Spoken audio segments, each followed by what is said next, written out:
یہ اشعار حضرت شاہ محمد احمد صاحب رحمۃ اللہ علیہ کے نواز شریف کے اشعار.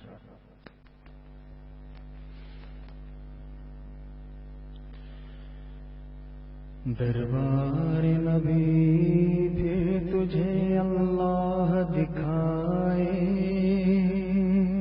صلی اللہ علیہ وسلم. دربار نبی پھر تجھے اللہ دکھائے،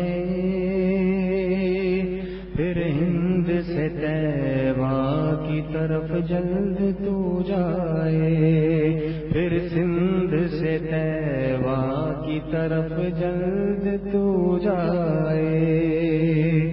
دربار نبی پھر تجھے اللہ دکھائے، دربار نبی پھر تجھے اللہ دکھائے، دربار نبی پھر تجھے اللہ دکھائے، پھر ہند سے طیبہ کی طرف جلد تو جائے، پھر سندھ سے طیبہ کی طرف جلد تو جائے.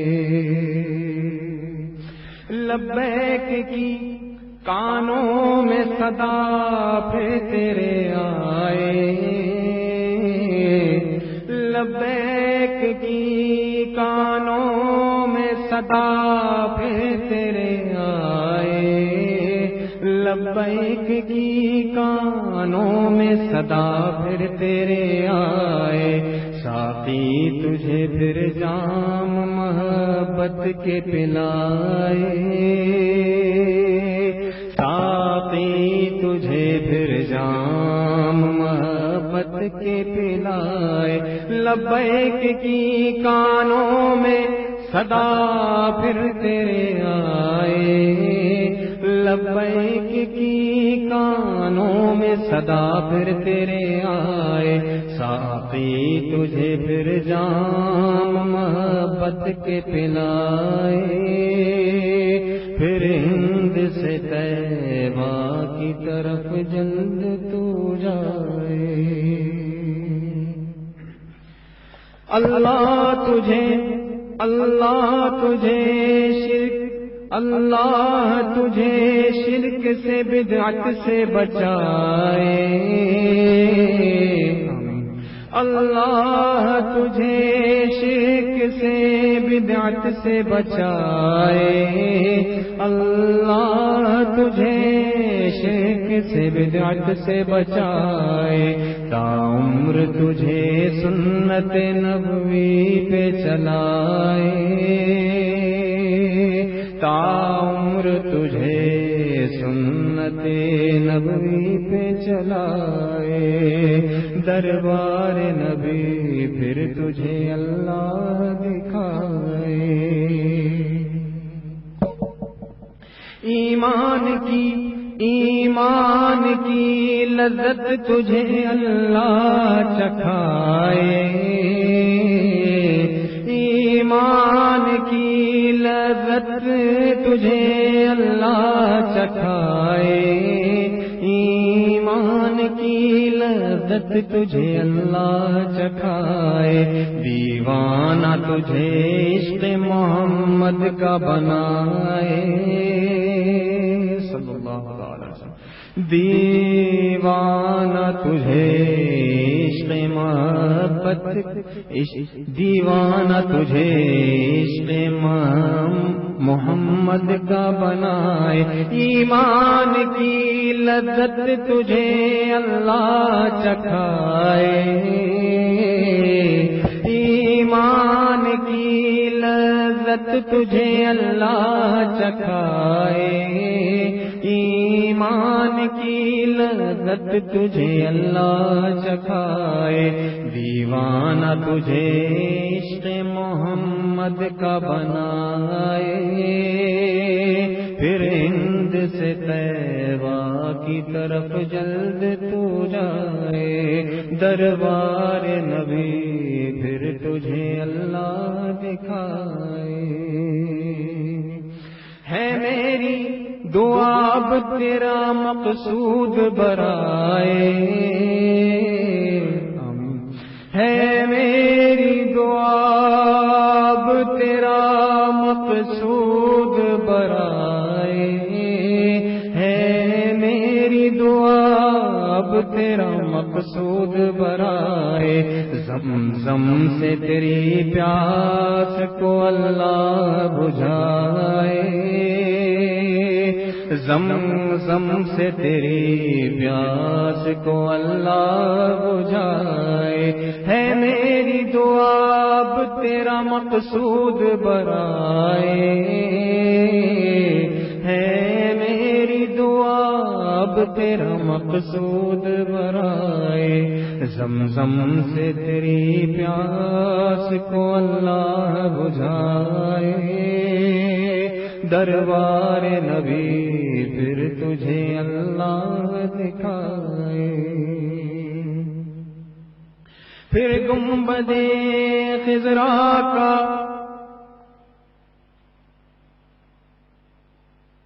پھر گنبد خضرا کا ہو دیدار میسر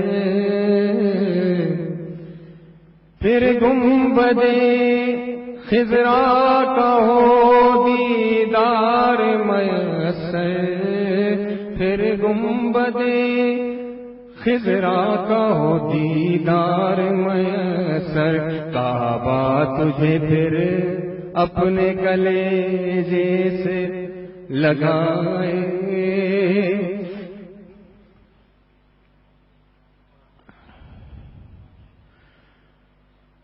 پھر گنبد خضرا کا ہو دیدار میسر پھر گنبد خضرا کا ہو دیدار میسر پھر گنبد خضرا کا ہو دیدار میسر کعبہ تجھے پھر اپنے کلیجے سے لگائے کعبہ تجھے پھر اپنے کلیجے سے لگائے دربار نبی پھر تجھے اللہ دکھائے پھر سندھ سے طیبہ کی طرف جلد تو جائے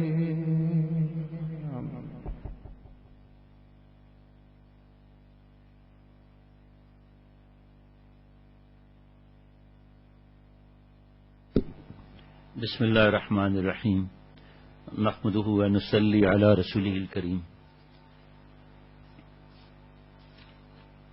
آپ صلی اللہ تعالی علیہ وسلم بچپن سے ہی جو اللہ تعالیٰ انبیاء علیہ الصلوۃ والسلام ہوتے ہیں وہ معصوم ہوتے ہیں اللہ تعالیٰ حفاظت فرماتے ہیں ان کے بارے میں کوئی بات کہنے کے بارے میں میں کچھ نہیں کہہ سکتا بس اتنا کہتا ہوں کہ جان بھی دے دیں کروڑوں جان بھی دے دیں تب بھی آپ صلی اللہ علیہ وسلم کی امت میں جو اللہ نے ہمیں داخل کیا ہے اس کا شکر ادا نہیں کر سکتے آپ صلی اللہ علیہ وسلم کے بارے میں شیخ العرب العجم عارف باللہ حضرت مولانا شاہ کی محمد اختر صاحب رحمۃ اللہ علیہ نے فرمایا کہ آپ صلی اللہ تعالی علیہ وسلم کا بچپن اللہ نے دکھا دیا غور رکھنا لڑپکن دکھا دیا جوانی دکھا دی 40 برس کی عمر تک صادق اور امین کی صدائیں بلند ہونے لگی اس کے بعد نبوت کا اعلان ہوا ہے اللہ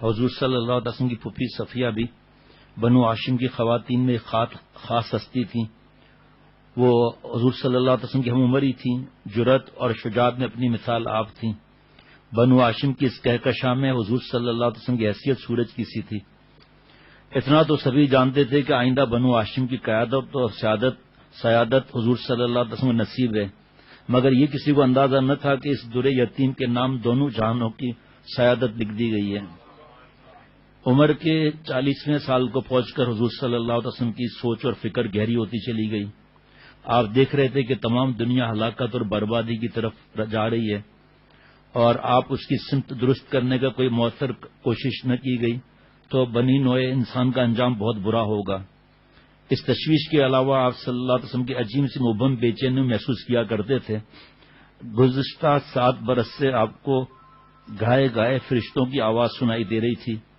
اور غیبی انوارات کا مشاہدہ ہو رہا تھا. اس وقت حضور صلی اللہ علیہ وسلم کو تصور تک نہ تھا کہ اللہ تعالیٰ آپ کو آخری رسول کا منصب عطا کرنے والا ہے. یہ کتاب کا نام ہے تاریخ امت مسلمہ، جناب مولانا محمد اسماعیل ریحان صاحب دامت برکاتہم کا ہے، اور اس کے بارے میں حضرت مفتی تقی عثمانی صاحب بڑے بڑے علماء نے فرمایا کہ ہمارے مختصر بتاتا ہوں کہ ہم سے لوگ پوچھتے تھے تاریخ کے بارے میں ہم جواب کیا دیں، لیکن اس کتاب کے بعد ہم بہت خوش ہو گئے ہیں. اسی سے پڑھ کے سنایا جا رہا ہوں. اس کیفیت بند کرنا بھائی. اس کیفیت نے آپ صلی اللہ علیہ وسلم کو تنہائی پسند بنا دیا اور آپ مکے کی گھاٹیوں اور بیابانوں میں وقت گزارنے لگے. اب حضور صلی اللہ علیہ وسلم کو اکثر سچے خواب دکھائی دیا کرتے تھے. کبھی کبھی وادیوں سے گزرتے ہوئے درختوں اور پتھروں سے آواز آتی،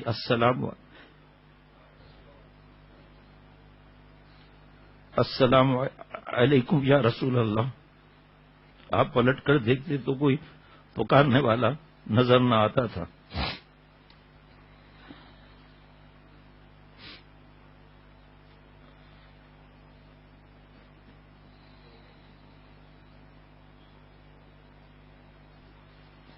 اس سے پہلے کہ آپ پر وحی کا نزول شروع ہوتا، وحی کی حفاظت کے انتظامات مکمل کر لیے گئے. پہلے جنات اور شیاطین آسمان کے قریب جا کر فرشتوں کو ملنے والے احکام اور خبروں کی کچھ سنگن لیا کرتے تھے. یہ خبریں وہ آ کر اپنے کہانوں اور جادوگروں کو سناتے تھے اور وہ ایک سچ میں 10 جھوٹ ملا کر لوگوں پر اپنی فرضی غیب دانی کی دھاک بٹھایا کرتے تھے. ان کا سنگن پر پہرے لگا دیے گئے. اگر کوئی جن پہلے کی طرح ادھر کا رخ کرتا تو شہاب ثاقب اس کا تعاقب کرتے. اس سے جنات کو بھی اندازہ ہو گیا کہ ان قریب کوئی بڑا واقعہ ہونے والا ہے. ایک کاہن کا بیان ہے جو بعد میں مشرف اسلام ہوا کہ میرے پاس ایک چڑیل آیا کرتی تھی. ایک دن وہ گھبرائی ہوئی نمودار ہوئی اور کہنے لگی، کیا تو نے نہیں دیکھا جنات اور ان کی حیرانی کو، ان کی مایوسیوں کو، ان کی اونٹنیوں کے پشت سے چمٹنے کو. حضور صلی اللہ تعالی وسلم نے مکے سے دور غار حرا کو اپنی گوشہ نشینی کے لیے پسند کر لیا. آپ صلی اللہ علیہ وسلم کی عمر کا 40واں سال تھا جب ایک دن یکایک ایک فرشتہ آپ صلی اللہ علیہ وسلم سامنے حاضر ہوا. یہ حضرت جبریل علیہ السلام تھے جو اللہ کے حکم سے آخری رسالت اور ساری دنیا کی رہنمائی کا فریضہ حضور صلی اللہ علیہ وسلم کو سونپنے آئے تھے. انہوں نے آتے ہی اپنا تعارف کرایا اور کہا، اے محمد، میں جبرائیل ہوں اور آپ اللہ کے رسول ہیں. پھر فرشتے نے یہ آیت تلاوت کی. حضرت جبرائیل علیہ السلام، اقرأ بسم ربک الذی خلق خلق الانسان من علق اقرأ وربک الاکرم الذی علم بالقلم علم الانسان ما لم یعلم. پڑھیے اپنے پروردگار کا نام لے کر جس نے سب کچھ بنایا، جس نے انسان کو بنایا خون کے لوتھڑے سے. پڑھیے اور آپ کا پروردگار بڑا مہربان ہے جس نے قلم کے ذریعے علم سکھایا اور انسان کو وہ کچھ سکھایا جو وہ نہیں جانتا تھا. تفصیل بہت زیادہ ہے.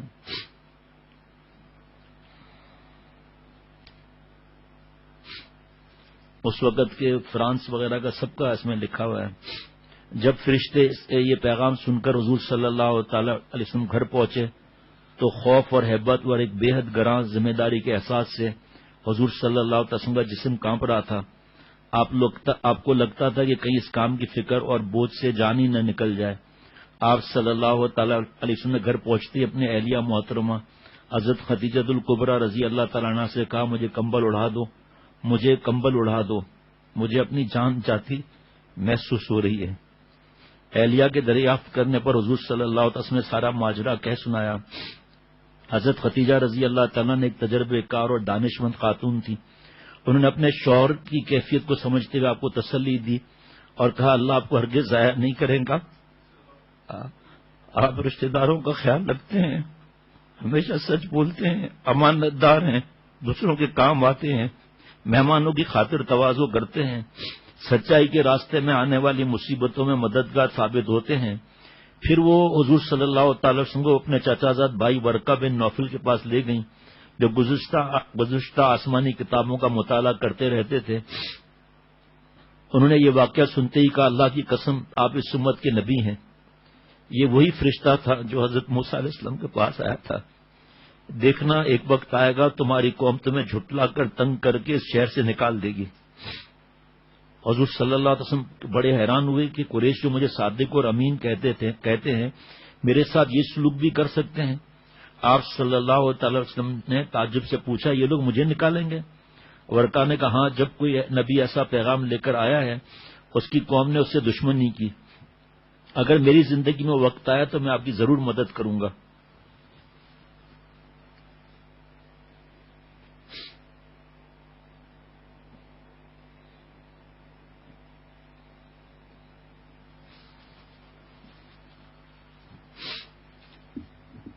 بہت طویل مضمون ہے، مجھے چند باتیں عرض کرنی ہیں۔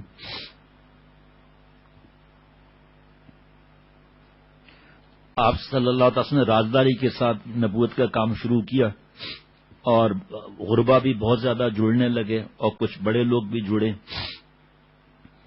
حتیٰ کہ سگے چچا ابو لہب کو بھی کچھ پتہ نہ لگ سکا۔ آپ صلی اللہ علیہ وسلم کی حکمت عملی یہ تھی کہ متشدد اور متعصب لوگ چاہے قریبی رشتہ دار کیوں انہیں دعوت کی سنگن بھی نہ ملنی پائے۔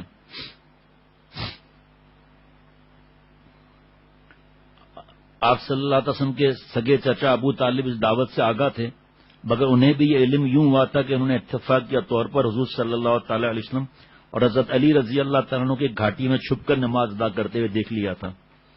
وہ ایمان نہ لانے کے باوجود حضور صلی اللہ تعالی علیہ وسلم کے حامی، رازدار اور سرپرست تھے۔ انہوں نے حضرت علی رضی اللہ تعالیٰ عنہ کے اسلام قبول کرنے پر کوئی اعتراض نہیں کیا، بلکہ اپنے دوسرے بیٹے حضرت جعفر رضی اللہ تعالیٰ عنہ کو بھی، جو حضرت علی رضی اللہ تعالیٰ عنہ سے 10 سال بڑے تھے، حضور صلی اللہ علیہ وسلم کے پاس اسلام قبول کروایا۔ یوں جعفر بن ابی طالب رضی اللہ تعالیٰ عنہ سابقون الاولون، ابتدا میں اسلام لانے والوں میں شمار ہوئے۔ مکہ شریف کیونکہ مرجع خلائق تھا، جہاں بیرونی زائرین کی آمد و رفت رہتی تھی، ان مسافروں کو بھی حسب موقع دعوت دینے کا کام شروع کر دیا گیا۔ ان کے ذریعے اسلام کی خبر بہت جلد دور دراز کے علاقوں تک پہنچ گئی اور ہر کی تلاش میں سرگرداں اکا دکا لوگ مکہ آ کر رسول صلی اللہ علیہ وسلم سے ملنے لگے۔ سرداران نے مکہ پہلی بار چونکے اور حضور صلی اللہ علیہ وسلم سے ملنے جلنے والوں پر نظر رکھنے لگے۔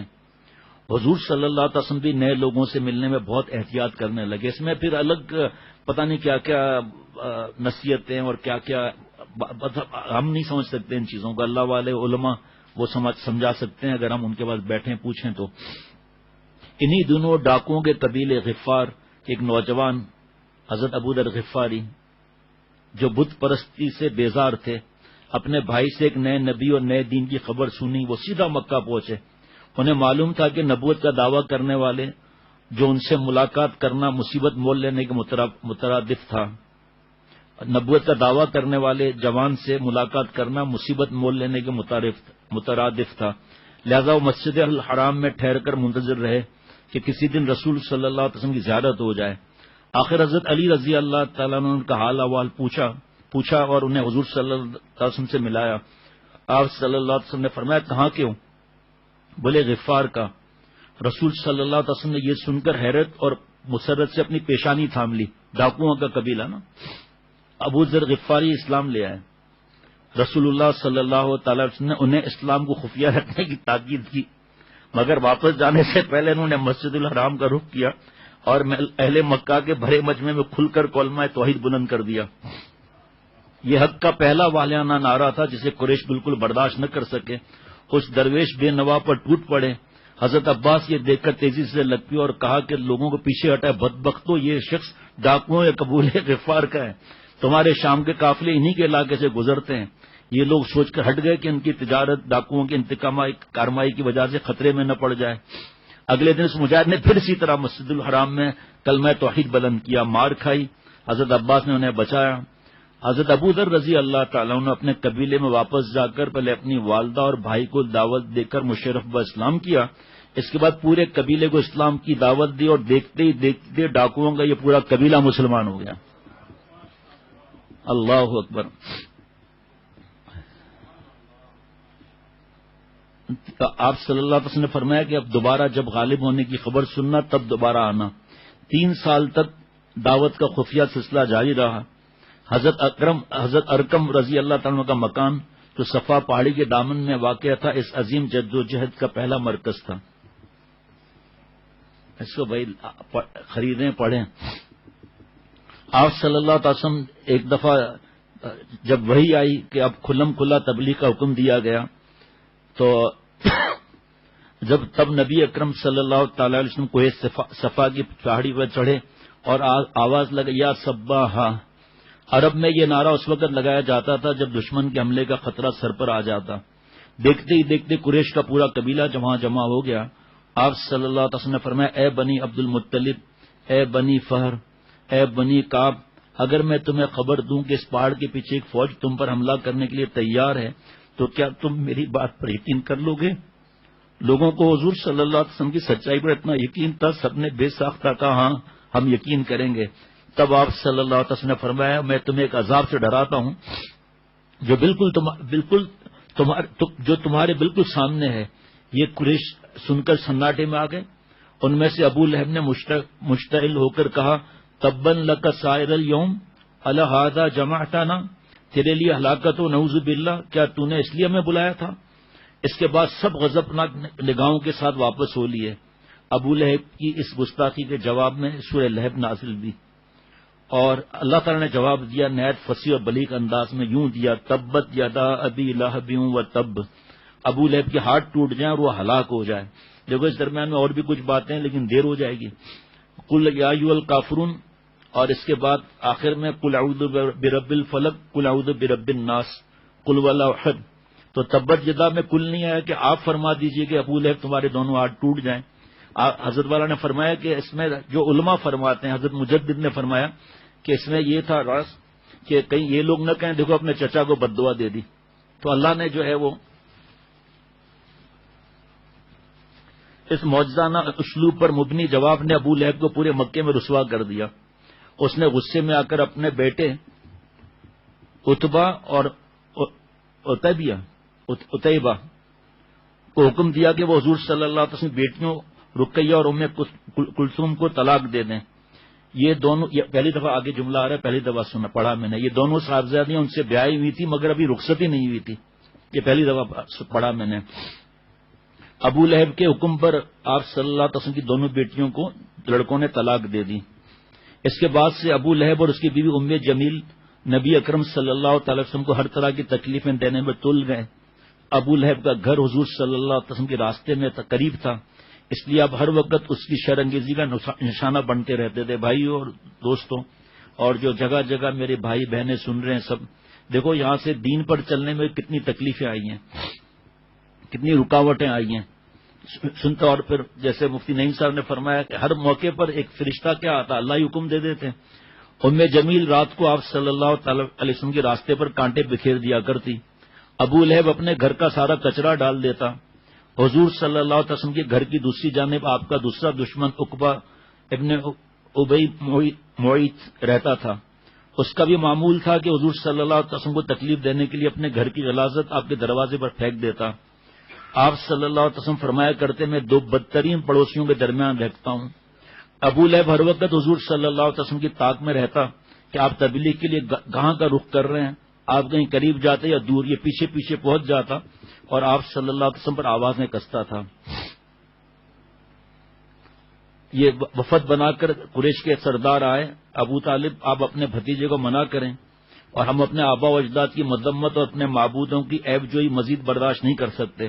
آپ ان کو روکے ورنہ ہم آپ سے اور ان سے نمٹ لیں گے. ابو طالب گھبرا گئے. حضور صلی اللہ علیہ وسلم کو علیحدگی میں بلوا کر قریش کے مطالبے کا ذکر کیا اور کہا میری اور اپنی جان کا خیال کرو، مجھ پر اتنا بوجھ نہ ڈالو کہ میں اٹھا نہ سکوں. حضور صلی اللہ تعالی علیہ وسلم سمجھ گئے کہ چچا پر سخت دباؤ ہے اور آپ کی مزید حمایت نہیں کر سکیں گے، مگر آپ صلی اللہ تعالی علیہ وسلم اس عظیم فریضے کو کیسے چھوڑ سکتے تھے جس پر اس سسکتی ہوئی دنیا کی نجات کا دار و مدار تھا، جس سے آپ کو اپنی جان سے بڑھ کر جذباتی لگاؤ تھا. نبی اکرم صلی اللہ تعالی علیہ وسلم نے فرمایا چچا جان اللہ کی قسم اگر میرے دائیں ہاتھ پر جلتا ہوا سورج اور بائیں ہاتھ پر چاند لا کر رکھ دیں تاکہ میں اس کام کو چھوڑ دوں تب بھی میں رکنے والا نہیں یہاں تک کہ اللہ اس دین کو غالب کر دے یا میں اس جدوجہد میں جان دے دوں۔ اتنا کہہ کر نبی اکرم صلی اللہ علیہ وسلم کے آنسو بہہ گئے اور آپ روتے ہوئے باہر چل دیے۔ ابو طالب نے یہ دیکھا تو وہ بھی تڑپ اٹھے۔ آپ اس کو واپس بلائے اور بولے کہ بھتیجے جو تمہارا دل چاہے کرو، جیسے چاہو تبلیغ کرو، میں تمہیں کبھی اکیلا نہ چھوڑوں گا۔ یہاں دوسری بات پیارے شیخ نے فرمایا محبت کتنی تھی لیکن اطاعت نہیں تھی، محبت کتنی تھی اطاعت نہیں تھی تو کام نہیں بنا۔ اسی طرح فرمایا سمعنا تو سب نے کہا لیکن سمعنا وہ قبول ہوا جس کے بعد صحابہ رضوان اللہ علیہم مجمعین نے اطعنا کہا۔ سمعنا کفار نے بھی کہا تھا، عصینا کہا کہ سن لیا عمل نہیں کریں گے۔ قریش سرداروں نے جب دیکھا کہ ابو طالب ان کی سرپرستی چھوڑتے ہیں نہیں چھوڑتے تو طیش میں آ گئے اور حضور صلی اللہ علیہ وسلم سے تبلیغ سے رکتے نہیں کہ اور پھر بنو ہاشم میں ذاتی وجہات، پھر ابو طالب جیسے ہر دل عزیز اور قابل احترام بزرگ کو نظر انداز نہیں کر سکتے تھے، اس لیے آپ صلی اللہ علیہ وسلم پر ہاتھ اٹھانا آسان نہ تھا۔ مگر عام مسلمان جن میں زیادہ تر غریب لوگ تھے اب ان کے طیش اور انتقام کا نشانہ بننے لگے۔ جو لوگ غریب اور بے یار و مددگار بھی تھے انہوں نے سب سے زیادہ دکھ سہے۔ ایک صحابی رضی اللہ تعالیٰ انگاروں پر لٹایا گیا جس سے ان کی کمر بالکل جھلس گئی۔ حضرت بلال حبشی رضی اللہ تعالیٰ عنہ امیہ بن خلف کے غلام تھے، وہ انہیں صحرا کی تپتی دھوپ میں لٹا کر سینے پر بھاری پتھر رکھ دیتا، کہتا کہ محمد کا انکار کرو اور لات و عزا کی پرستش کرو ورنہ اسی حالت میں تمہارا دم نکل جائے گا۔ کبھی لوہے کی زرہ پہنا کر تیز دھوپ میں بٹھا دیتا، وہ اسی تکلیف میں نعرہ مارتے احد احد۔ کبھی ان کے گلے میں رسی ڈال کر شریر لڑکوں کو حکم دیتا کہ پورے شہر میں گھسٹتے پھریں۔ تصور کریں آج ان یہود و نصارہ کی ہم نقلیں کر رہے ہیں۔ میری ماں بہن بہو بیٹیوں، اب اگر نقل نہیں کرتے تو دل کا ہمارا کیا حال ہے، یہ غیبتوں کا کیا حال ہے۔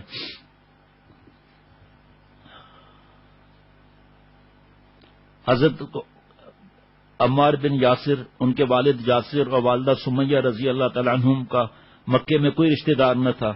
قریش کے سردار ان تینوں کو پکڑ کر صحرا میں لاتے اور بدترین تشدد کا نشانہ بناتے۔ آپ صلی اللہ تعالی علیہ وسلم انہیں سال میں دیکھتے تو فرماتے یاسر کے گھرانے والوں صبر کرتے رہو، تمہارا ٹھکانہ جنت ہے۔ حضرت یاسر رضی اللہ تعالیٰ عنہ جو کمزور تھے، معمر تھے، اس مسلسل تشدد کی تاب نہ لا کر ایک دن فوت ہو گئے۔ پھر ان کی اہلیہ حضرت سمیہ رضی اللہ تعالیٰ عنہ کا ابو جہل ملعون نے بدترین اذیت دیتے ہوئے برچی کا وار کر کے شہید کر ڈالا۔ یہ اسلام کی پہلی شہید خاتون کہلائیں۔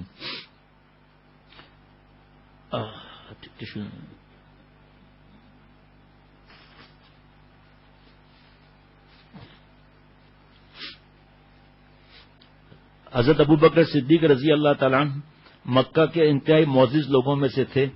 اس طرح حضرت طلحہ بن عبید اللہ رضی اللہ تعالیٰ عنہ بھی شرفا میں شامل تھے، مگر جب دونوں اسلام لائے تو قریش کے سردار نوفل بن خویلد نے دونوں کو پکڑ کر ایک ہی رسی سے باندھ دیا اور بڑی ایذا رسانی کے بعد چھوڑا۔ تب سے یہ دونوں پکے دوست کہلانے لگے۔ ایک دن حضرت ابو بکر صدیق رضی اللہ تعالیٰ عنہ نے سر عام اسلام کی دعوت دینا شروع کی تو مشرکین آپے سے باہر ہو گئے، ان پر جھپٹ پڑے، مار مار کے بے ہوش کر دیا۔ عتبہ نے اپنے موٹے تلے والے، یہ پہلی دفعہ پڑھ رہا ہوں، عتبہ نے اپنے موٹے تلے والے پرانے جوتوں سے حضرت ابو بکر صدیق رضی اللہ تعالیٰ کے چہرے پر ٹھوکریں مارتا رہا۔ چہرہ اتنا زخمی ہو گیا کہ پہچان مشکل ہو گئی۔ ان کے رشتہ دار نیم مردہ حالت میں انہیں اٹھا کر لے گئے۔ سب کو یقین تھا کہ وہ زندہ نہیں بچیں گے، مگر اللہ نے ان کی زندگی باقی رکھی تھی۔ شام کے قریب انہیں ہوش آیا تو پہلا جملہ منہ سے نکلا، حضور صلی اللہ تعالی وسلم تو خیریت سے ہے نا؟ جب بتایا گیا خیریت سے تو کہنے لگے کہ میں جب تک حضور صلی اللہ علیہ وسلم خود نہیں دیکھ لیتا کچھ کھاؤں گا پیوں گا نہیں۔ آخر ان کی والدہ اور ایک رشتہ دار خاتون ام جمیل رات کا اندھیرا پھیلنے کے بعد انہیں سہارا دے کر نبی اکرم صلی اللہ تعالی وسلم کی خدمت میں لے آئیں۔ آپ صلی اللہ تعالی علیہ وسلم اپنے عزیز ترین دوست کی حالت دیکھ کر اپنے آنسو نہ روک سکے۔ حضرت ابو بکر صدیق بھی رضی اللہ تعالیٰ ساتھ میں روتے رہے۔ ان کی والدہ بھی تک اسلام نہیں لائی تھیں۔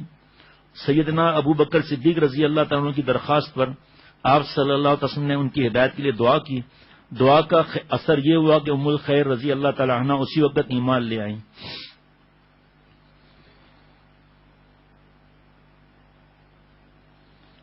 ایک دن آپ صلی اللہ تعالی علیہ وسلم ان کو بہت تکلیفیں دی جا رہی تھیں. ان کو لوگ کہتے تھے کہ کوئی کہتا تھا شاعر ہے، کوئی جادوگر، کوئی مجنون، کہیں اور کیا، اور تکلیفیں پہنچائیں. ایک دن نبی اکرم صلی اللہ تعالی علیہ وسلم گھر سے نکلے. دن بھر ایسی ہی اذیتوں کا سامنا کرنا پڑا. اور تو اور مکہ کے غلاموں نے بھی آپ کی کلم کلا توہین کی، آپ کو جھٹلایا. نبی کریم صلی اللہ تعالی علیہ وسلم نہایت رنجیدہ ہو کر گھر تشریف لائے، چادر اوڑھ کر لیٹ گئے. تب وہی نازل ہوئی، یا ایھا المدثر کہہ کر حضور اقدس صلی اللہ علیہ وسلم کا حوصلہ بڑھایا گیا.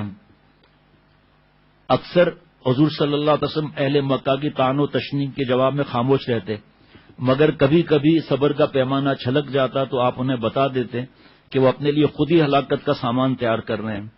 ایک دن حضور صلی اللہ تعالی علیہ وسلم کعبے کا طواف کر رہے تھے. اس وقت مکے کے رؤوسا کعبے کے سائے میں بیٹھے تھے. آپ طواف کرتے کرتے جب ان کے پاس سے گزرتے وہ آپ کا مذاق اڑاتے. آخر تیسرے چکر میں حضور صلی اللہ علیہ وسلم ان کے پاس رک گئے. فرمایا قریش کے لوگوں، اللہ کی قسم تم باز نہ آؤ گے جب تک تم پر اللہ کا عذاب نازل نہ ہو. سن لو، میں تمہارے لیے ہلاکت کی خبر لے کر آیا ہوں. یہ سن کر سب کے رونگٹے کھڑے ہو گئے اور انہیں سامنے سونگ لیا. حضور صلی اللہ تعالی علیہ وسلم اپنے صحابہ سے فرما رہے تھے اللہ اپنے دین کو یقیناً غالب کرے گا. مگر اگلے دن جب حضور صلی اللہ تعالی وسلم طواف کرنے آئے تو ان لوگوں نے آپ کو گھیر لیا اور آپ صلی اللہ علیہ وسلم ٹوٹ پڑے. عقبہ بدبخت نے آپ کی چادر آپ کے گلے میں ڈال کر اس قدر بل دیے کہ آپ صلی اللہ علیہ وسلم کا دم گھٹنے لگا اور آپ گھٹنوں کے بل بیٹھ گئے. خوش قسمتی سے حضرت ابوبکر صدیق رضی اللہ تعالیٰ عنہ موقع پر پہنچ گئے. انہوں نے عقبہ کو دھکا دے کر ہٹایا اور فرمایا کیا تم ایک شخص کو صرف اتنی سی بات پر قتل کر رہے ہو کہ وہ کہتا ہے میرا رب اللہ ہے؟ یہ سن کر مشرکین نے حضور صلی اللہ علیہ وسلم کو چھوڑ دیا اور حضرت ابوبکر صدیق رضی اللہ تعالیٰ پر پل پڑے. اتنا مارا کہ ان کا سر پھٹ گیا. قریش کے ابھرتے ہوئے سرداروں میں ابو جہل کے لقب سے جو تھا نبی کریم صلی اللہ علیہ وسلم کا سب سے بڑا دشمن تھا. یہ انتہائی فصیح و بلیغ، چالاک اور مکار تھا. اکثر دوسروں کو آپ صلی اللہ علیہ وسلم کی توہین پر اکساتا اور خود دور سے تماشا دیکھتا تھا. بسا اوقات آپ صلی اللہ علیہ وسلم کے سر عام بے عزتی کرتا تھا. غور سے سنیے گا. ایک بار آپ صلی اللہ تعالی علیہ وسلم کعبے کے پاس نماز پڑھ رہے تھے. جب سجدے میں گئے تو یہ بدبخت آپ صلی اللہ علیہ وسلم کے سر مبارک پر ٹھوکر مارنے کی غرض سے تیزی سے آپ صلی اللہ علیہ وسلم کی طرف آیا. اللہ تعالیٰ نے معجزانہ طور پر اپنے نبی کی حفاظت فرمائی. اس سے ایک بھیانک اونٹ منہ کھولے نظر آیا اور وہ واپس بھاگ گیا. قسمت کی بات حضرت فرماتے تھے. دیکھو بدبختی کی بات ہے نا کہ اتنی ساری اس کو چیزیں ملتی تھی لیکن کوئی فکر نہیں کہ بھئی اکڑ، تکبر.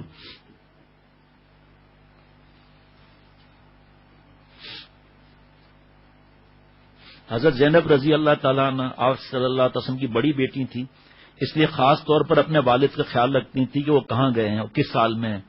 حضور صلی اللہ علیہ وسلم بازاروں اور گلی کوچوں میں اللہ کی توحید کا پیغام سناتے سناتے اور کافروں کی ایذائیں سہتے سہتے بے حال ہو جاتے.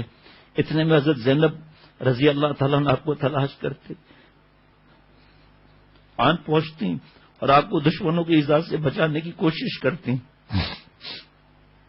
حارث بن حارث اپنے لڑکپن کا چشمدید واقعہ بیان کرتے ہیں کہ وہ اپنے باپ کے ساتھ مکہ پہنچے تو دیکھا ایک جگہ رش لگا ہوا ہے. پوچھا ابا یہ کیا مجمع ہے؟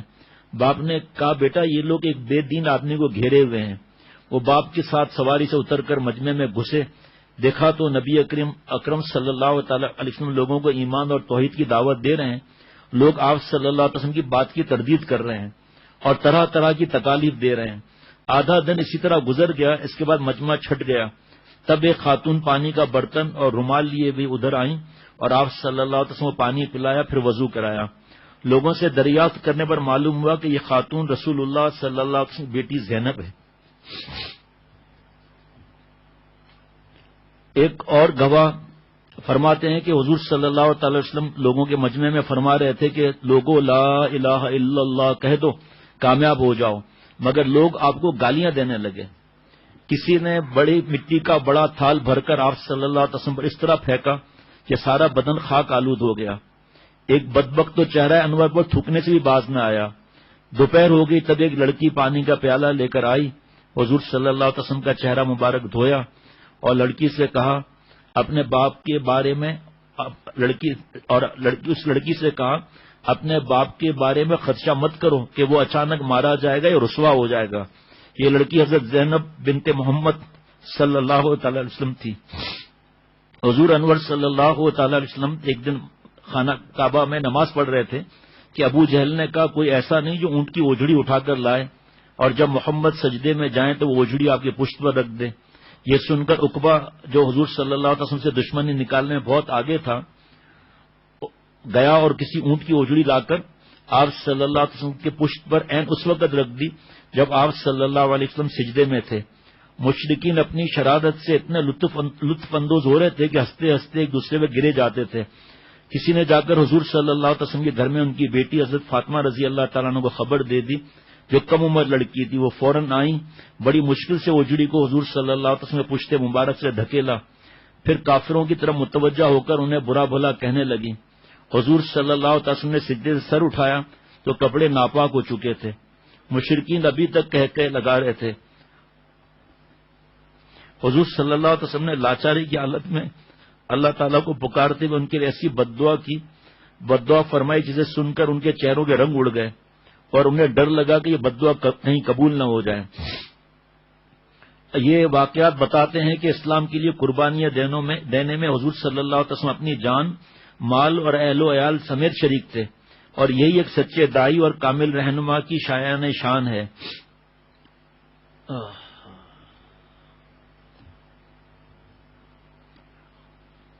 حضور صلی اللہ علیہ وسلم پر ایک بہت بڑی آزمائش آئی. حضور صلی اللہ علیہ وسلم کے بڑے صاحبزادے قاسم جو آپ کی بعثت سے پہلے پیدا ہوئے تھے اب اتنے بڑے ہو چکے تھے کہ گھوڑے پر سوار ہو جاتے تھے, اللہ کو پیارے ہو گئے. کچھ دنوں بعد آپ کے دوسرے صاحبزادے عبداللہ بھی دنیا سے رخصت ہو گئے. اس طرح آپ صلی اللہ علیہ وسلم کی نرینہ اولاد کوئی نہ رہی. اولاد کی جدائی کا غم ہی کچھ کم جگر سوز نہ تھا کہ مشرکین نے مزید دل آزادی کا ذریعہ بنا لے. اب وہ کہتے پھرتے تھے کہ محمد ابتر ہو گئے, یعنی ان کی اولاد نرینہ ختم ہو چکی, آئندہ ان کی نسل ہوگی نہ کوئی نام لیوا. آپ صلی اللہ علیہ وسلم کی تسلی کے لیے اللہ تعالی نے سورہ کوثر نازل فرمائی اور یہ اعلان فرمایا ان شانیک هو الابتر, یقیناً آپ کے دشمنی بے نام و نشان ہو جائیں گے. اللہ تعالیٰ کے حضور اکرم صلی اللہ علیہ وسلم کے اولاد نرینہ کو جلد اپنے پاس بلا لینے میں سب سے بڑی حکمت یہ تھی کہ آپ صلی اللہ علیہ وسلم کا آخری نبی ہونا طے ہو چکا تھا. اب اگر آپ کے لڑکے جوان ہو کر نبی نہ بنتے تو کسی کو شک ہو سکتا تھا کہ شاید گزشتہ انبیاء کرام زیادہ قابل اور اپنے اولاد کے زیادہ اچھے مربی تھے کہ ان کی اولاد بھی پیغمبر ہوئی, کیونکہ آخری نبی تھے. اگر نبی صلی اللہ علیہ وسلم اتنے قابل ہوتے تو ان کی اولاد بھی نبی ہوتی. بس حق تعالیٰ نے حضور اکرم صلی اللہ علیہ وسلم کو لڑکوں کی نعمت عطا ضرور کی تاکہ آپ انعام سے محروم نہ رہیں, مگر جلد ان کو واپس بلا لیا تاکہ کسی قسم کا شک پیدا نہ ہو.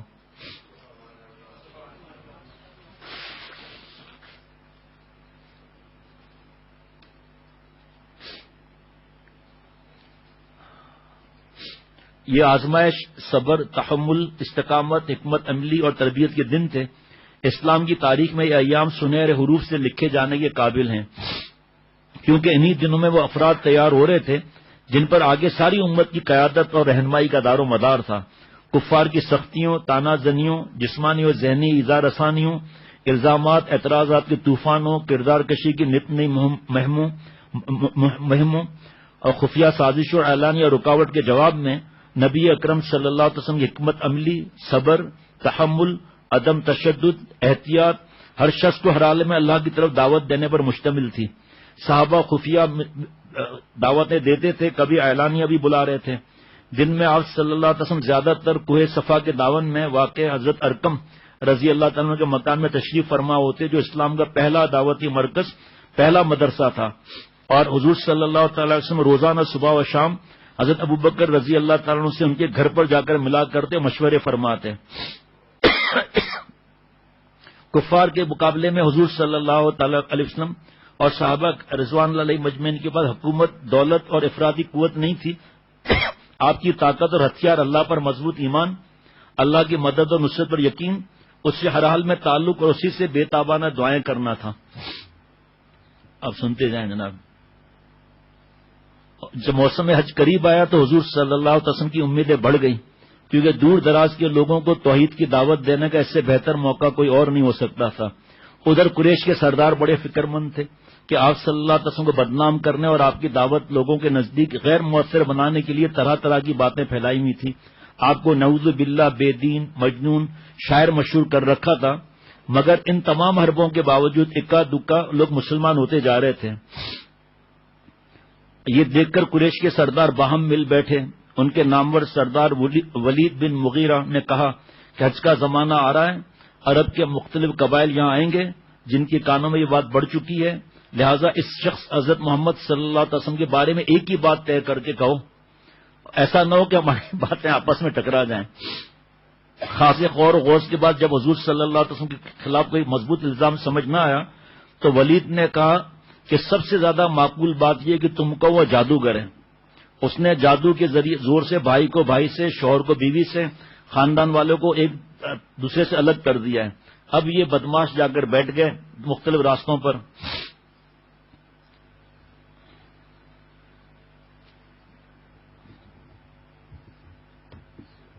حضور صلی اللہ تعالی وسلم نے ان انسانوں کے ان اجتماعات سے بھرپور فائدہ اٹھانے اور ان کے ذریعے تھوڑے وقت میں اور دور دراز کے قبائل تک اپنے بات پہنچانے کا فیصلہ کر ہی لیا۔ چنانچہ حضور صلی اللہ تعالی وسلم نے مختلف قبائل کے سامنے دین کی دعوت رکھی۔ ارے یہ تو ہے کیا بہت ضروری بات تھا۔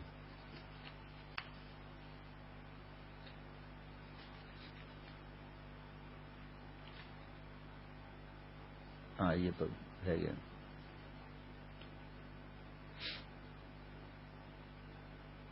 جب آیت آئی وَأَنذِرْ عَشِيرَتَكَ الْأَقْرَبِينَ کہ اپنے قریبی رشتہ داروں کو شرک کے انجام سے ڈرائیے اور انہیں توحید کا پیغام سنائیے، تو آپ صلی اللہ علیہ وسلم نے سب رشتہ داروں کو جمع کیا، ایک ایک کو مخاطب کیا اور سمجھایا۔ حضور صلی اللہ علیہ وسلم نے فرمایا، اے میری پھپھی صفیہ، اے عبد المطلب کی اولاد، اپنی جانوں کو جہنم سے بچانے کی فکر کرو، کیونکہ کل اللہ کے ہاں تمہارے معاملے سے میں کچھ کام نہیں آ سکوں گا۔ یہ خام خاص لوگوں اور دوستوں کو دعوت اسلام دینے سے کہیں زیادہ مشکل تھا۔ حضور صلی اللہ علیہ وسلم بہت گھبرائے ہوئے اپنے خاندان بنو ہاشم کے تمام افراد کو مدعو کیا۔ اس میں آپ کے چچا ابو طالب، عباس، حمزہ، ابو لہب سمیت 40-45 آدمی جمع تھے۔ آپ صلی اللہ علیہ وسلم نے تھوڑے گوشت، دودھ اور روٹی سے ان کی ضیافت کی۔ معجزانہ طور پر سب کھا پی کر سیر ہو گئے۔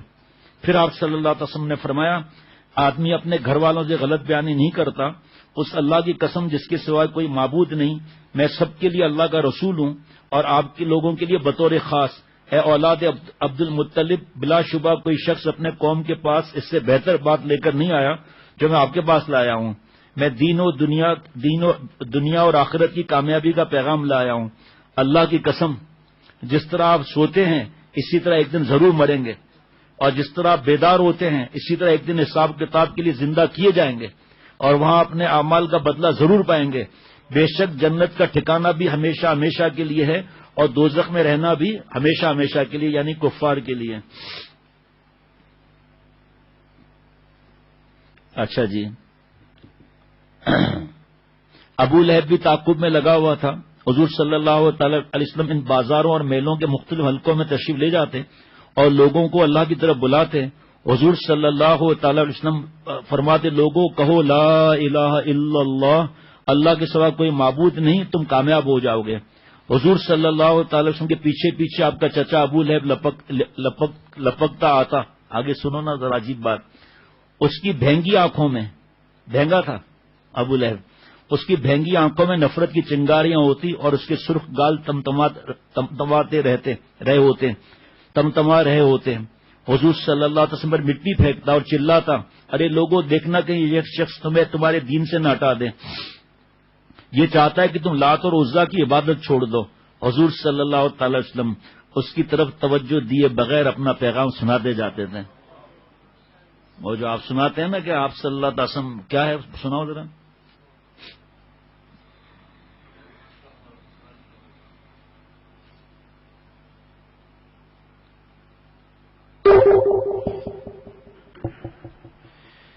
روشنی بھی ملی، راستہ بھی ملا، آپ آئے تو ہم کو خدا بھی ملا۔ اچھی باتیں ہمیشہ بتاتے رہے، نیک رستوں پہ سب کو چلاتے رہے، لوگ باتیں بناتے اڑاتے رہے، آپ اپنے فرائض نبھاتے رہے، لوگ باتیں بناتے اڑاتے رہے، آپ اپنے فرائض نبھاتے رہے، روشنی بھی ملی راستہ بھی ملا، آپ آئے تو ہم کو خدا بھی ملا، کون سا کام اچھا ہے کیا ہے برا، سب کو تفصیل سے خوب سمجھا دیا، ان کا پیغام تو عام تھا عام ہے، تائب اس پر عمل اب تیرا کام ہے۔ ماشاءاللہ۔ مکہ میں حضور صلی اللہ علیہ وسلم کی دعوتی سرگرمیاں جاری تھی، اب میں زیادہ تو نہیں بیان کر سکوں گا، اور قریش کی عداوت بھی۔ اسی زمانے میں قبیلہ ازد کے ضماد نامی ایک صاحب مکہ پہنچے، مشرکین نے اس خدشے سے کہ کہیں وہ حضور صلی اللہ علیہ وسلم کی دعوت سے متاثر نہ ہو جائیں، انہیں باور کرایا کہ حضور نعوذ باللہ مجنون ہے۔ ضماد کو جھاڑ پھونک کا بڑا تجربہ تھا، انہوں نے حضور صلی اللہ علیہ وسلم سے ملاقات کی اور کہا میرے ہاتھ پر اللہ نے بہت سے لوگوں کو شفا دی ہے، آپ کہیں تو آپ صلی اللہ علیہ وسلم پر بھی دم کر دوں؟ حضور صلی اللہ تعالی علیہ وسلم نے فرمایا ان الحمد للہ نحمدہ ونستعینہ من یہدہ اللہ فلا مضل لہ ومن یضلل فلا ہادی لہ واشہد ان لا الہ الا اللہ وحدہ لا شریک لہ وان محمدا عبدہ ورسولہ اما بعد۔ بلا شبہ تمام تعریفیں اللہ کے لیے ہیں، ہم اس کی حمد بیان کرتے ہیں اور اسی سے مدد مانگتے ہیں۔ جسے اللہ گمراہ کر دے اس کو کوئی ہدایت دینے والا نہیں، اور جسے اللہ گمراہ کر دے اسے کوئی ہدایت دینے والا نہیں، اور جسے وہ گمراہ کر دے اسے کوئی ہدایت دینے والا نہیں۔ اور میں گواہی دیتا ہوں کہ اللہ کے سوا کوئی معبود نہیں، وہ اکیلا ہے، اس کا کوئی شریک نہیں، اور یہ کہ محمد اس کے بندے اور رسول ہیں۔ ضماد نے دم بخود ہو کر یہ کلمات سنے، یقین نہ آیا کہ کوئی ایسے کلام بھی سنا سکتا ہے۔ بے ساختہ کہا پھر سنائیے۔ آپ صلی اللہ علیہ وسلم نے یہ کلمات دوبارہ سے بارہ دہرائے۔ ضماد نے کہا کہ میں نے کاہنوں، جادوگروں، شاعروں کا کلام سنا ہے، مگر اس جیسے جملے کبھی نہیں سنے، یہ تو دریائے بلاغت کی تہہ تک پہنچے ہوئے ہیں جملے۔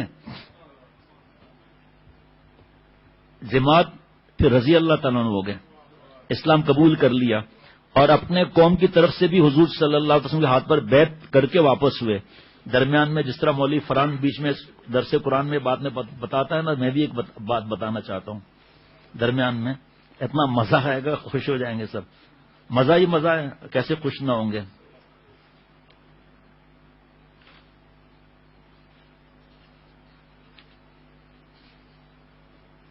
جی دیکھیں مزیدار بات آ گئی سامنے ہی، تفصیل بہت زیادہ ہے۔ حضرت یزید بن ابی، یہ ہے یرموک اول جو ہے وہ مارکہ ہے یرموک اول کا، جس میں رومی بہت زیادہ تھے۔ حضرت یزید بن ابی سفیان رضی اللہ تعالیٰ کمان میں تھے، پھر لشکر کے دلیر اور تجربے کار افراد کو منتخب کر کے ہر دستے پر الگ الگ افسر مقرر کیا۔ حضرت مقداد بن اسود رضی اللہ تعالیٰ کو حکم دیا کہ وہ قرآن مجید کی آیتیں سنا کر مسلمانوں کی روح کو گرمائیں۔ حضرت ابو سفیان بن حرب اور حضرت ابو ہریرہ رضی اللہ تعالیٰ عنہما کو سیرت اور احادیث کے واقعات سنانے کے لیے مقرر کیا تاکہ مسلمان کے حوصلے بلند ہو۔ لڑائی سے پہلے کسی مسلمان کے منہ سے نکل گیا اور رومی کتنے زیادہ اور ہم کتنے کم۔ حضرت خالد بن ولید رضی اللہ تعالیٰ عنہ نے سنا تو بڑی بے فکری سے فرمایا، نہیں، ان رومیوں کے لیے یہ مسلمان بہت زیادہ ہیں، اور اتنے مسلمان کے لیے یہ رومی بہت کم ہیں۔ جس لشکر کو نصرت الہیہ نصیب ہو حقیقت میں وہی زیادہ ہوتا ہے، اور جسے یہ نصیب نہ ہو وہ بہرحال کم ثابت ہوتا ہے۔ اللہ کی قسم، آج اگر میرا گھوڑا تندرست ہوتا تو مجھے پرواہ نہ تھی کہ رومی اس سے بھی دگنے ہو جاتے۔ جنگ کے نکارے پر چوٹ پڑنے والی تھی کہ عجیب بات بھی، رومیوں کا سپہ سالار جرجا گھوڑا دوڑا کر سامنے آیا اور حضرت خالد بن ولید رضی اللہ تعالیٰ سے ملاقات کرنی چاہی۔ حضرت خالد رضی اللہ تعالیٰ نے بھی آگے بڑھے۔ جارج نے پوچھا، خالد سچ سچ بتاؤ کیا اللہ نے تمہارے نبی پر آسمان سے کوئی تلوار اتاری تھی تمہارے لیے جو انہوں نے تمہیں دی ہے جس کی وجہ سے تم ہر جنگ میں فتح یاب ہوتے ہو؟ خالد سچ سچ بتاؤ کیا اللہ نے تمہارے نبی پر آسمان سے کوئی تلوار اتاری تھی جو انہوں نے تمہیں دی جس کی وجہ سے تم ہر جنگ میں فتح یاب ہو جاتے ہو؟ حضرت خالد بن ولید رضی اللہ تعالیٰ عنہ نے نفی میں جواب دیا. تو جاج نے پوچھا پھر تمہیں اللہ کی تلوار کیوں کہا جاتا ہے؟ حضرت خالد بن ولید رضی اللہ تعالیٰ عنہ نے بڑے اطمینان سے کہا دیکھو ایک زمانے میں بھی نبی اکرم صلی اللہ علیہ وسلم کا مخالف تھا, آپ صلی اللہ علیہ وسلم کو جھٹلاتا تھا, مگر پھر اللہ تعالیٰ نے مجھے ہدایت دی, میں نے آپ صلی اللہ تعالی علیہ وسلم کی پیروی کی, تب آپ صلی اللہ تعالی علیہ وسلم نے مجھ سے کہا کہ تم اللہ کی تلوار ہو جو اللہ نے کافروں پر سونت رکھی ہے. حضور صلی اللہ تعالی علیہ وسلم نے میرے لیے نصرت الہی کی دعا بھی فرمائی تھی. جارج جو مبہوت ہو کر یہ باتیں سن رہا تھا بولا بتاؤ مجھے بتاؤ وہ تمہیں کس طرف بلاتے ہیں, این جنگ پہ چوٹ لگنے والی ہے نکارے پر. حضرت خالد رضی اللہ تعالیٰ نے فرمایا کہ وہ فرماتے تھے اسلام قبول کر لو یا جزیہ دو یا جنگ کے لیے تیار رہو. یہ سن کر جارج نے پوچھا جو اس پیغام کو قبول کر کے تمہارے حلقے میں شامل ہو جائے اس کی کیا حیثیت ہوتی ہے؟ حضرت خالد رضی اللہ تعالیٰ نے فرمایا کہ وہ ہمارے جیسا اور ہم رتبہ ہوتا ہے, بلکہ ایک لحاظ سے افضل ہوتا ہے کیونکہ ہم نے نبی اکرم صلی اللہ تعالی وسلم کو اور آپ کے معجزات اور پیشن گوئیوں کو دیکھ کر اسلام قبول کیا, جبکہ تم اس کے بغیر ہی اسلام لا رہے ہو, بس تمہارا مقام ہم سے بلند ہوگا. یہ سن کر جارج نے حضرت خالد بن ولید رضی اللہ تعالیٰ پر اسلام قبول کر لیا اور ان کے ساتھ اپنے قوم کی خلاف تلوار سونت کر کھڑا ہو گیا اور اسی مارکے میں لڑتے لڑتے شہید بھی ہو گیا. کیا یہ ڈائجسٹ ہیں اور ویڈیو اور اللہ معاف فرمائے وہ بے حیائی ریانی فحاشی فضولیات میں گھسنا ادھر ادھر راتوں کو دیر کرنا. ابھی تو موقع اچھا ہے جلدی سو کر تہجد کے لیے اٹھنا چاہیے, اللہ سے رونا چاہیے. ایک خاتون کا بھی میرے پاس ای میل آیا کہ آپ تو مفتی نعیم صاحب کا میں نے بیان سن کر پھر سو گئی تھی, تو رات کو آنکھ کھلی تو مفتی نعیم صاحب نے جو فرمایا کہ بستر سے الگ ہو جائیں اور اللہ سے معافی مانگیں, کہ بس میں نے مفتی نعیم صاحب کو بہت دعائیں دی اور 1 گھنٹے تک روتی رہی اور ایسا لگا میرا دل پھٹ جائے گا. تو میں نے پھر جا کر پانی پیا اور میں ذرا سنبھل گئی. میرے پاس رکھا ہوا ہے ابھی ای میل ہے نا, اسی کو تو عمل کہتے ہیں. یہ تھوڑی سن لیا بس چھٹی. یہ واقعات کیا ہیں؟ پھر آپ صلی اللہ علیہ وسلم کے صحابہ رضوان اللہ علیہ مجمعین کے واقعات, پھر اور کتنی ایسی باتیں جنہوں نے عمل کیا. پھر درود شریف پڑھ رہے ہیں, تلاوت. کئی گھروں سے اللہ کے کرم سے آج بھی میسج اور ای میل ہے کہ ہم نے نشر تیب شروع کر دی, قرآن پاک شروع کر دیا, بچوں کو ساتھ بٹھا رہے ہیں. یہ سب قسمت کی بات ہے. یہ ہے ہی اسی لیے کہ ہم اللہ تعالیٰ سے قریب ہو جائیں, اللہ تعالیٰ سے معافی مانگ لیں. ایک خاتون 1 گھنٹے تک دعائیں مانگ اور دوڑتی رہی روتی رہی.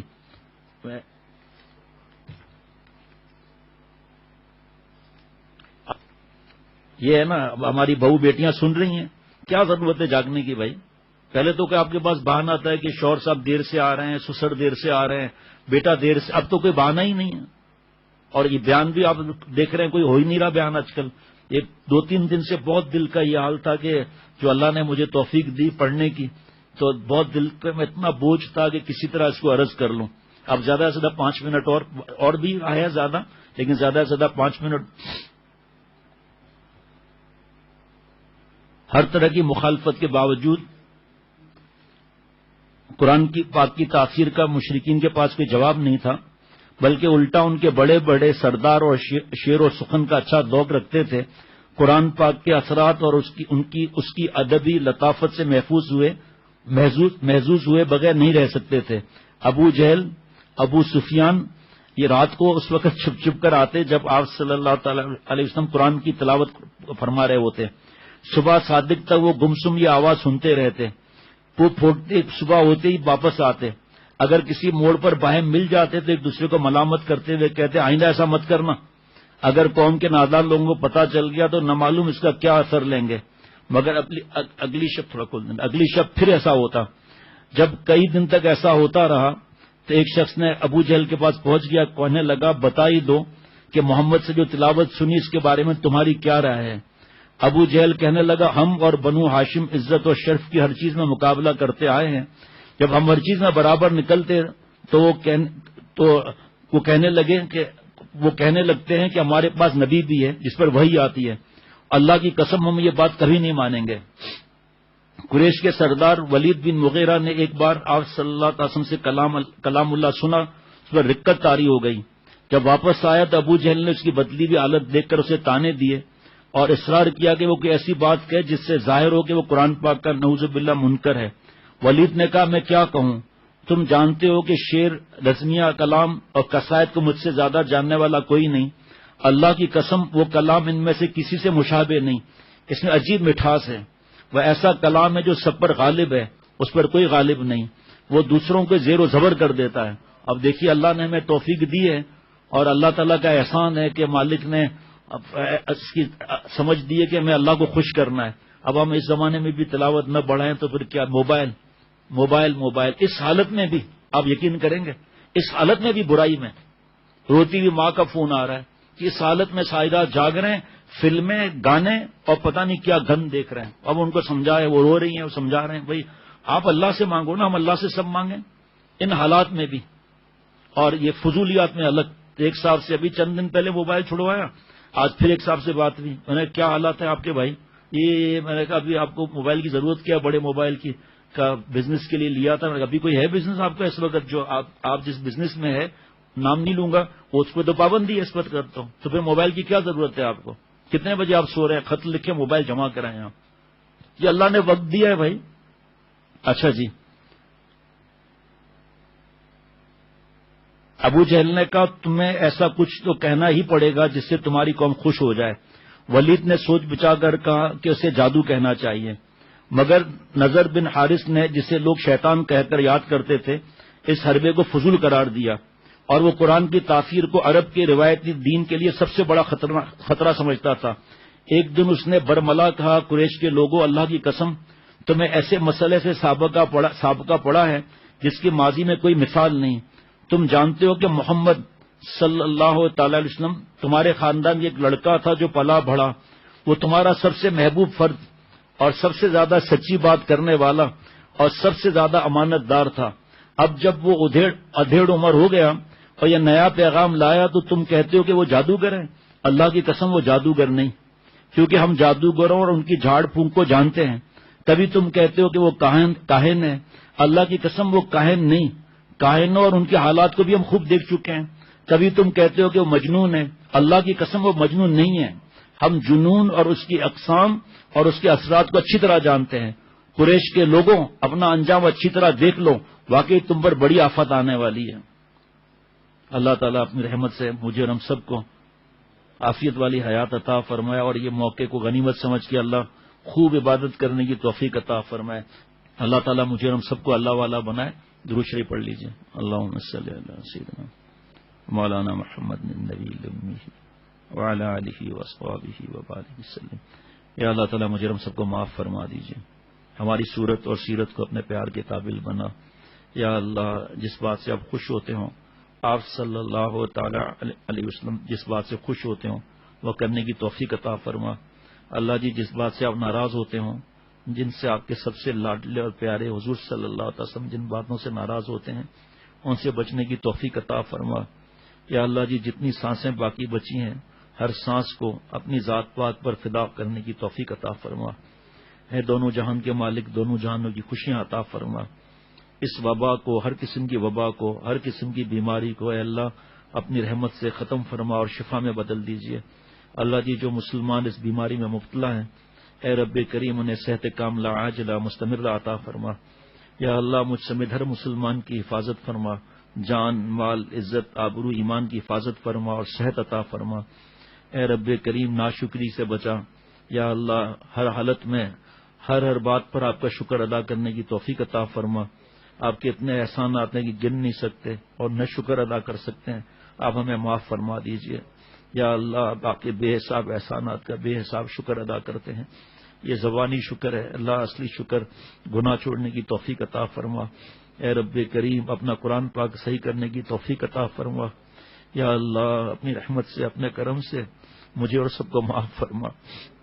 جن گھروں میں ٹیلی ویژن، کیبل، VCR، نیٹ اور مجسمے اور تصویریں ہیں، یا اللہ ان کو نکال دیجئے، اور میرے دل میں اور جس کے دل میں جو گناہ ہے نکال دیجئے، ہمارے گھر کے ذرے ذرے میں، دل کے ذرے ذرے میں اپنے نور کو داخل فرما دیجئے۔ اے رب کریم، مجھ سمیت ہر مسلمان کو سچی توبہ کی توفیق عطا فرما۔ اے اللہ مجھے عافیت سے رکھ، اور آپ صلی اللہ علیہ وسلم کی امت کو عافیت سے رکھیے۔ اے اللہ مجھے ہدایت عطا فرما، آپ صلی اللہ علیہ وسلم کی امت کو ہدایت عطا فرما۔ اے رب کریم میری مغفرت فرما، آپ صلی اللہ علیہ وسلم کی امت کی مغفرت فرما۔ اے رب کریم حرمین شریفین کے دروازے پہلے کی طرح کھول دیجئے۔ اے اللہ عافیت کا معاملہ فرما، سب کو صحت عطا فرما، حفاظت فرما۔ اے رب کریم حفاظت فرما۔ اے اللہ عمرے کے لیے انتظامات خیر سے فرما، یا اللہ رمضان شریف کے لیے، اعتکاف کے لیے خیر سے انتظام فرما، حج کے لیے خیر سے انتظام فرما۔ اے اللہ جی مجھ سمیت ہر مسلمان کو معاف فرما۔ یا اللہ پاکستان میں، عالم اسلام میں، کفرستان میں بھی جہاں جہاں مسجدیں بند ہیں، اے اللہ عافیت کی بھیک عطا فرما۔ اے اللہ دوبارہ سے غیب سے مدد فرما۔ اے رب کریم اپنی رحمت سے مجھ سمیت ہم سب کی جملہ مقاصد حسنہ پورے فرما۔ اے رب کریم جو مسلمان بھائی تکلیف میں، ان کی تکلیفوں کو دور فرما۔ اے رب کریم ان کی تکلیفوں کو دور فرما۔ مجھ سمیت ہر مسلمان کی جان، مال، عزت، آبرو، ایمان کی حفاظت فرما۔ اے رب کریم جب ہم نے حضرت والا سے سنا کہ ملا علی قاری رحمۃ اللہ علیہ مشکات کی شرح مرکات میں فرماتے ہیں، جہاں اللہ والوں کے تذکرے ہوتے ہیں وہاں دل نور سے بھر جاتا ہے، چاہ جائے کہ وہ بھی موجود ہوں۔ یا اللہ آپ صلی اللہ علیہ وسلم کی باتیں مبارک اور سیرت مبارک پڑھی اور سنی، میں نے بھی آپ صلی اللہ تعالی وسلم کی باتیں سنی اور پڑھی بھی۔ اللہ آپ صلی اللہ علیہ وسلم کے سب سے پیارے ہیں۔ اے رب کریم ان کی برکت سے، ان کے صدقے سے مجھ سمیت ہر مسلمان کو معاف فرما۔ اے اللہ آپ صلی اللہ علیہ وسلم کے صدقے، آپ صلی اللہ علیہ وسلم کے خون مبارک، آنسو مبارک کے صدقے، اے رب کریم صحابہ رضوان اللہ علیہ مجمعین، صحابیات رضی اللہ عنہن، اہل بیت رضوان اللہ علیہ مجمعین کے صدقے مجھ سمیت ہر مسلمان کو معاف فرما اور اس وبا کو دور فرما۔ اے رب کریم، اے رب کریم جب اللہ والوں کے تذکرے سے یہ ہوتا ہے، لیکن آپ صلی اللہ علیہ وسلم کے تذکروں سے، صحابہ رضوان اللہ علیہ مجمعین کے تذکروں سے جو نعمتیں ہیں ان پر مجھ سمیت کسی کو محروم نہ فرما۔ اے اللہ جی مجھ سمیت کسی کو محروم نہ فرما۔ اللہ جی مجھ سمیت کسی کو محروم نہ فرما۔ اپنا قرب خاص عطا فرما، خاتمہ ایمان پر نصیب فرما۔ آپ کے اتنے احسانات ہیں، اتنے احسانات ہیں، اللہ احسانات کی بارش فرما دیجئے۔ اگرچہ ہم قابل نہیں ہیں، بغیر استحقاق کے اپنی نعمتیں عطا فرما۔ خاتمہ کا وقت سب سے بہترین اور عالیشان وقتوں کے شاداں فرح کلمہ شریف پڑھتے ہوئے، غزل خاں، نعت شریف پڑھتے ہوئے، گنگناتے ہوئے آپ سے جا کر ملے، ایمان پر خاتمہ ہو۔ اے اللہ مجھ سمیت کسی کو محروم نہ فرما۔ یا اللہ اب تک بغیر مانگے پتہ نہیں کتنی نعمتیں آپ نے عطا فرمائی ہیں۔ یا اللہ جو مانگا وہ بھی عطا فرما، جو نہیں مانگ سکے وہ بھی عطا فرما۔ اے اللہ مسجد اختر اور غرفت السالکین کو حضرت والا کے درد دل کے نشر و اشاعت کے لیے بغیر استحقاق کے عالمی مرکز بنا دیں، اور مجھ سمیت میرے گھر اور میرے روحانی جسمانی اولاد احباب خصوصی، اے اللہ ہم سب سے، ہماری اولاد سے، یا اللہ اپنی رحمت سے بغیر استحقاق کے یہ کام لے لیجئے اور محروم نہ فرمائیے۔ یا اللہ مفتی نعیم صاحب جو کام کر رہے ہیں اس وقت، اللہ خوب جلد از جلد وہ کام کروا دیجئے، جلد چھپوا دیجئے، اور اللہ سب کو مجھ سمیت کسی کو محروم نہ فرما۔ اللہ اپنا خاص تعلق نصیب فرما۔ صلی اللہ علیہ وسلم۔